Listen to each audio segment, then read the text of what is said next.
When we hear childhood trauma, most of us think of extreme abuse like violence, neglect, or deep loss. But sometimes trauma looks like normal life, especially in African homes. Let's be honest, many of our parents did their best. They loved us, they provided, sent us to school, but they also carried their own unhealed wounds and unknowingly passed it down to us. And if you grew up in such a home, you may not realize it now, but your inner child still remembers it. Welcome to Courtship Academy. I'm Christine Vidal Wachugo, and I'm the founder of this academy.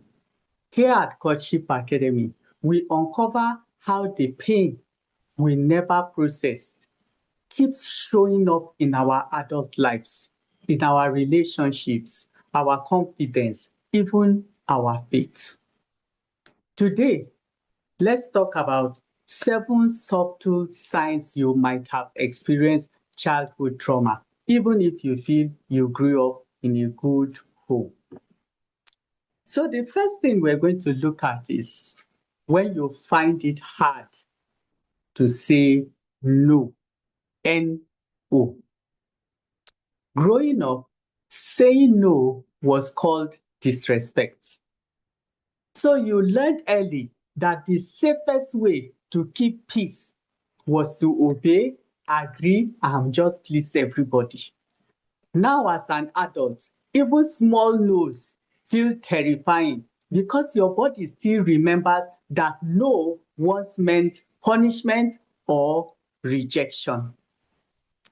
2, you over-explain yourself. Remember those moments when you had to defend every choice you made? Why you stayed out late? Why your report card had B's instead of all A's? That constant need to explain taught your nervous system that love and safety were conditional. So even now, you feel you must justify your decisions, whether at work, in relationships, and everywhere. You have to give a reason for the choices you make.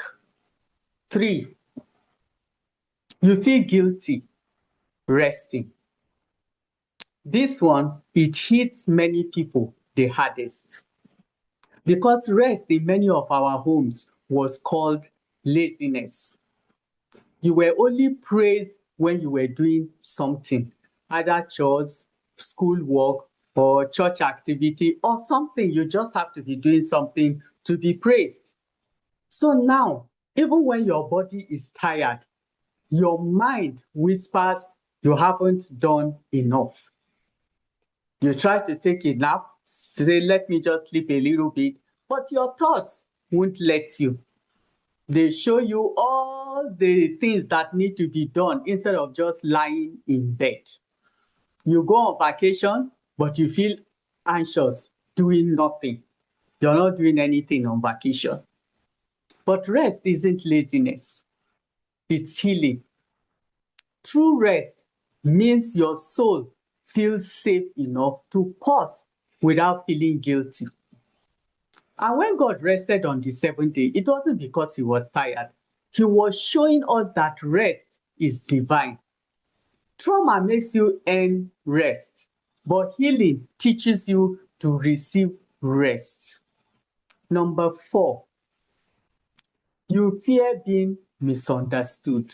Of course, nobody wants to be understood, but now you fear even being misunderstood because anytime you spoke up as a child, you were told, keep quiet, you don't know what you are saying.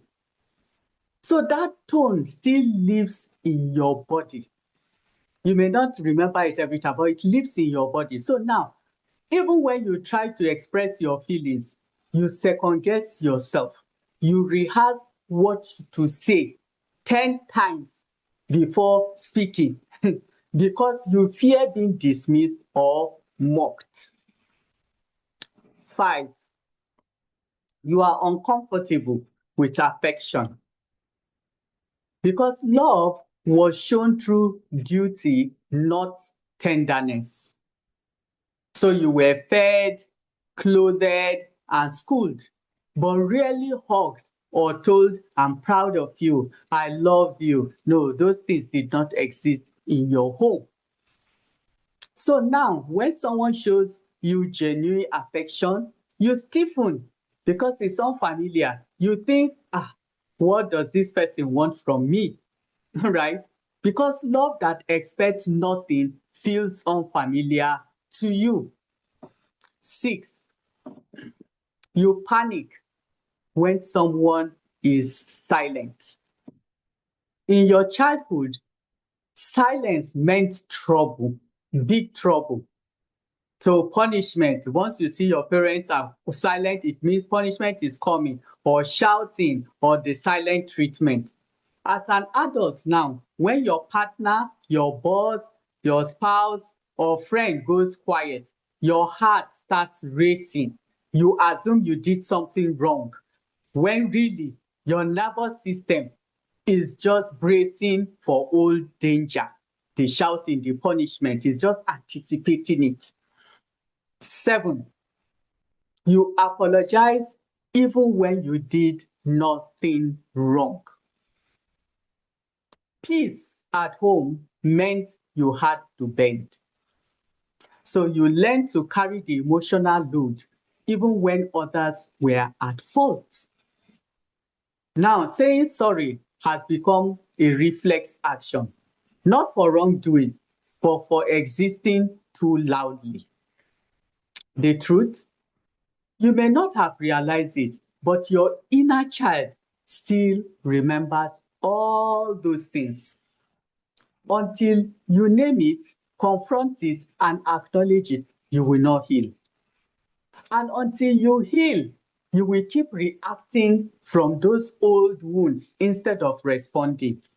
That's in your relationships, your marriage, your parenting, even your friendships. You will keep reacting whenever any of those things that look similar happen to you. Healing starts with awareness, with naming the pain instead of normalizing it, calling it normal. That's who I am. Calling it normal is what has kept you in your current situation. Because what you don't heal, you will hand down. You will hand it down to your own children and repeat the cycle all over again. It's time to break that cycle, to rest without guilt, to speak without fear, to love without pretending. If this message spoke to you, share which sign resonated most. And don't forget to share it with others who may need this. And if you're ready to start your healing journey, click the link below to join our waitlist for our 6-week faith-based mentorship program for childhood trauma healing. You deserve to live free, not just survive strong.